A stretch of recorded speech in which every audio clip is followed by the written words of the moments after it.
എന്ന് വാഗ്ദാനം കൊടുത്ത കോൺഗ്രസ് പാർട്ടി ഒരു നയാ പൈസയും ഒരു ചുക്കും ഒരു തൊഴിലും കൊടുത്തിട്ടില്ല. ഏറ്റവും നാണമില്ലാത്തൊരു പാർട്ടി, അതിൻ്റെ ഒരു ഗോൾഡ് മെഡൽ ആർക്കെങ്കിലും ഒരു കോമ്പറ്റീഷൻ ഇല്ലാണ്ട് ഒരു ഡിസർവിങ് ആണെങ്കിൽ അത് കോൺഗ്രസ് പാർട്ടിയാണ്. പിണറായി വിജയനോട് പറയാണ്, പോ മോനെ. ഇതിപ്പോൾ ഒരു ഒരു ഒരു പാർട്ടി ഇവർ വ്യാജ ഗ്യാരൻറ്റീൻ്റെ പേര് കൊടുത്തിരിക്കുന്നത് ഇന്ദിരാ ഗ്യാരൻറ്റി. കോൺഗ്രസിൻ്റെ ഈ നുണരാഷ്ട്രീയത്തിനെ കുറിച്ച് കുറച്ച് കാര്യങ്ങൾ പറയാൻ ആഗ്രഹിക്കുന്നു. ഞാൻ ഇവിടെ ഒരു തവണയല്ല എത്രയോ തവണ പറഞ്ഞതാണ്, ഈ ലോകത്തിൽ ഏറ്റവും നാണമില്ലാത്തൊരു പാർട്ടി, അതിൻ്റെ ഒരു ഗോൾഡ് മെഡൽ ആർക്കെങ്കിലും ഒരു കോമ്പറ്റീഷൻ ഇല്ലാണ്ട് ഒരു ഡിസർവിങ് ആണെങ്കിൽ അത് കോൺഗ്രസ് പാർട്ടിയാണ്. എന്തും പറയും, എന്തും ചെയ്യും. അവർ രാഷ്ട്രത്തിന് വേണ്ടി ഏത് ലെവലിൽ വരും നുണ പറയാൻ അവർ തയ്യാറാണ്. 3 കാര്യങ്ങളെക്കുറിച്ച് ഞാൻ ഇന്ന് ഉദാഹരണമായിട്ട് മുമ്പോട്ട് വയ്ക്കാൻ ആഗ്രഹിക്കുന്നു. അതിനു മുമ്പ് കോൺഗ്രസ് പാർട്ടി പണ്ട് കാലത്ത് ഒരു നാഷണൽ പാർട്ടിയായിരുന്നു, ഏറ്റവും പഴയ പാർട്ടിയായിരുന്നു. സർദാർ വല്ലഭായ് പട്ടേൽ, ലാൽ ബഹാദൂർ ശാസ്ത്രി, കരുണാകരൻജി, ഉമ്മൻചാണ്ടി ഇവരെല്ലാം ഈ പാർട്ടിയുടെ ഭാഗമായിരുന്നു. പക്ഷേ രാഹുൽ ഗാന്ധി വന്ന ശേഷം ആ പാർട്ടിയിൽ ഒരു കാഴ്ചപ്പാടുമില്ല. ജനങ്ങൾക്ക് വേണ്ടി, വികസനത്തിന് വേണ്ടി ഒരു കാഴ്ചപ്പാടോ, നാടിന് വേണ്ടി, ഇന്ത്യക്ക് വേണ്ടി ഒരു നല്ല വാക്ക് പറയേ, നല്ല കാര്യങ്ങൾ ചെയ്യേ ഒന്നും ചെയ്യാത്തൊരു പാർട്ടിയായിട്ടാണ് ആ കോൺഗ്രസ് പാർട്ടി മാറിയിരിക്കുന്നത്. ഈ ഇലക്ഷനിൽ ഞങ്ങൾ ആദ്യം മുതൽ ഒരു പോസിറ്റീവ് ക്യാമ്പയിൻ നടത്തുന്നു. നാടിനെക്കുറിച്ചും നാടിൻ്റെ ഭാവിയെക്കുറിച്ചും നാട്ടുകാരുടെ ഭാവിയെക്കുറിച്ചും ഒരു വികസിത കേരളം ചർച്ച ചെയ്യാൻ ഞങ്ങളുടെ കാഴ്ചപ്പാട് മുമ്പോട്ട് വയ്ക്കുന്നു. പക്ഷേ കഴിഞ്ഞ എത്ര മാസം നിങ്ങൾ കോൺഗ്രസ് പാർട്ടീൻ്റെ ക്യാമ്പയിന് പരിശോധിച്ചാൽ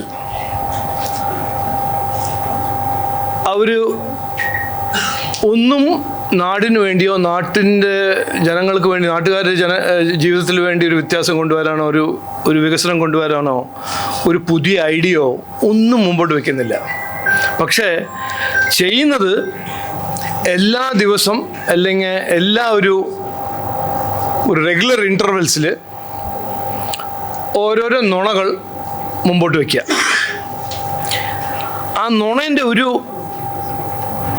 ഒരു ഉദാഹരണം ഞാൻ ആദ്യമായിട്ട് പറഞ്ഞു, അവരുടെ ഗ്യാരൻറ്റീസ്. ഈ ഗ്യാരൻറ്റി ഇന്ദിരാഗാന്ധിൻ്റെ പേരിലാണ് അവർ ഗ്യാരൻറ്റി മുമ്പോട്ട് വയ്ക്കുന്നത്. ഇന്ദിരാഗാന്ധി ഒരു മുതിർന്ന നേതാവായിരുന്നു, ഇന്ത്യൻ്റെ ഒരു നല്ല ലീഡറായിരുന്നു. പക്ഷേ ഇവർ വ്യാജ ഗ്യാരൻറ്റീൻ്റെ പേര് കൊടുത്തിരിക്കുന്നത് ഇന്ദിരാ ഗ്യാരൻറ്റി.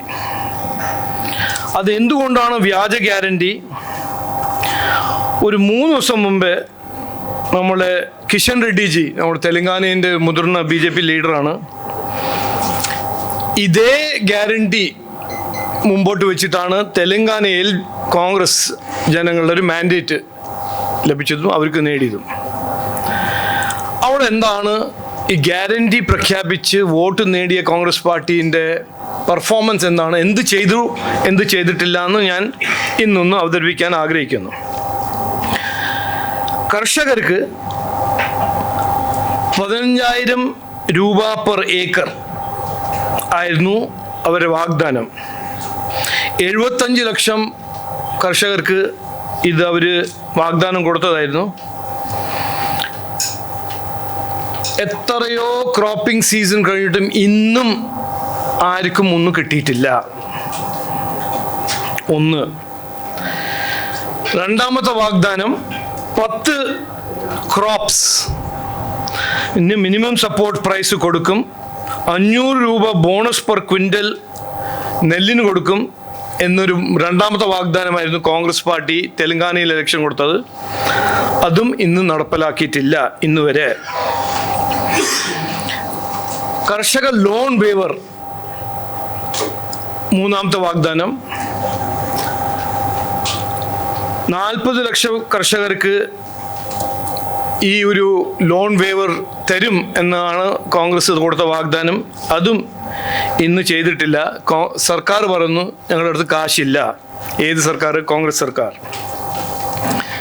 സ്ത്രീകൾക്ക് 2500 രൂപ പെർ മന്ത് എല്ലാ മാസവും, 10 ഗ്രാം സ്വർണവും, 1 lakh financial assistant for BPL families.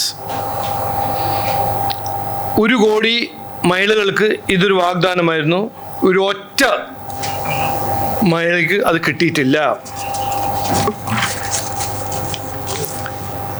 Students 5 lakh assistance കിട്ടും, 2 ലക്ഷം ഗവൺമെൻറ് ജോബ് കിട്ടും, ആദ്യത്തെ കൊല്ലത്തിൽ കിട്ടും എന്ന് വാഗ്ദാനം കൊടുത്ത കോൺഗ്രസ് പാർട്ടി ഒരു നയാ പൈസയും ഒരു ചുക്കും ഒരു തൊഴിലും കൊടുത്തിട്ടില്ല. സീനിയർ സിറ്റിസൻസും വിഡോസ് അവർക്ക് കൊടുത്ത വാഗ്ദാനമായിരുന്നു 2000 രൂപ പെൻഷൻ 2000 നിന്ന് 4000 ആക്കും. ഡിസബിലിറ്റീസ് ഉള്ള സാധാരണക്കാർക്ക് ഒരു 6000 രൂപയുടെ പെൻഷൻസ്. ഇന്നും അത് ആർക്കും കിട്ടുന്നില്ല. കുറേ ആരോഗ്യ മേഖലയിലും വീടിന് വേണ്ടിയിട്ടും ഇലക്ട്രിസിറ്റി റിലീഫിന് വാഗ്ദാനം കൊടുത്തത് അതൊന്നും ഇതുവരെ നടപ്പിലാക്കിയിട്ടില്ല. തെലങ്കാനയുടെ സ്ഥിതി ഇന്ന് വളരെ മോശമാണ്. അവരുടെ കടം 10 ലക്ഷം കോടി കൂടുതലായിരിക്കുന്ന സ്ഥിതിയാണ്. ഞാൻ പറയാൻ ആഗ്രഹിക്കുന്നത്, കോൺഗ്രസ് പാർട്ടീൻ്റെ നുണ രാഷ്ട്രീയത്തിൻ്റെ ഒരു ക്ലിയർ ആയിട്ടൊരു ഉദാഹരണമാണ് തെലങ്കാനയിൽ അവരുടെ വാഗ്ദാനവും ഇന്ന് ആ വാഗ്ദാനം പാലിക്കാത്ത കോൺഗ്രസ് സർക്കാർ. ആ സർക്കാരിൻ്റെ മുഖ്യമന്ത്രിയാണ് ഇവിടെ വന്ന് കോൺഗ്രസിന് വേണ്ടി പ്രചരണം ചെയ്യുന്നത്. അദ്ദേഹം ഇവിടെ വന്നിട്ട് പിണറായി വിജയനോട് പറയാണ്, പോ മോനെ. ഇതിപ്പോൾ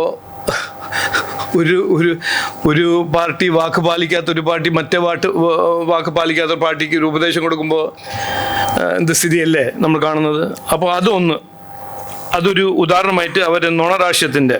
രണ്ടാമത്തേത് FCRA. എല്ലാവർക്കും അറിയാം, അത് അമിത്ഷാജിയും പറഞ്ഞിട്ടുണ്ട്. ഹോം മിനിസ്റ്റർ, ഗവൺമെൻറ് ഓഫ് ഇന്ത്യൻ്റെ മൈനോറിറ്റീസ് അഫയേഴ്സ് മിനിസ്റ്റർ ഇവിടെ വന്ന് സംസാരിച്ചു. പച്ചക്കള്ളമായിരുന്നു, അത് നുണയായിരുന്നു. ഒരു സമുദായത്തിനെ പേടിപ്പിക്കാനും ഒരു സമുദായത്തിൻ്റെ മനസ്സിലൊരു ആശങ്ക ഉണ്ടാക്കാൻ ഒരു പ്രചരണം നടത്തിയ കാര്യമായിരുന്നു. FCRA ബിൽ ആൻറ്റി ക്രിസ്ത്യൻ ആണെന്ന് പറഞ്ഞു നടക്കുന്ന കോൺഗ്രസ് പാർട്ടി അതിനെയും പൊളിച്ചു. മൂന്നാമത്തെ ഒരു നുണ, ഇത് ഉദാഹരണം ഞാൻ പറയാണ്, ഡീൽ. ഇന്നത്തെ ന്യൂസ് പേപ്പർ നോക്കുമ്പോൾ ഡീലിനെ കുറിച്ച് സംസാരിക്കുന്നത് കോൺഗ്രസിൻ്റെ സ്റ്റാർ ക്യാമ്പയിനറായ DK ശിവകുമാറാണ്.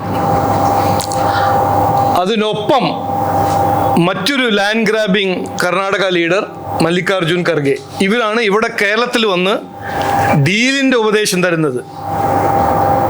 അപ്പോൾ അവരൊന്ന് ബാക്ക്ഗ്രൗണ്ട് ഒന്ന് മനസ്സിലാക്കണം. BJPൻ്റെ പ്രചരണത്തിൻ്റെ ഭാഗമായി നരേന്ദ്രമോദിജി വരുന്നു, അമിത്ഷാജി വരുന്നു, നിർമ്മല സീതാരാമൻ വരുന്നു, നഡ്ഡാജി വരുന്നു.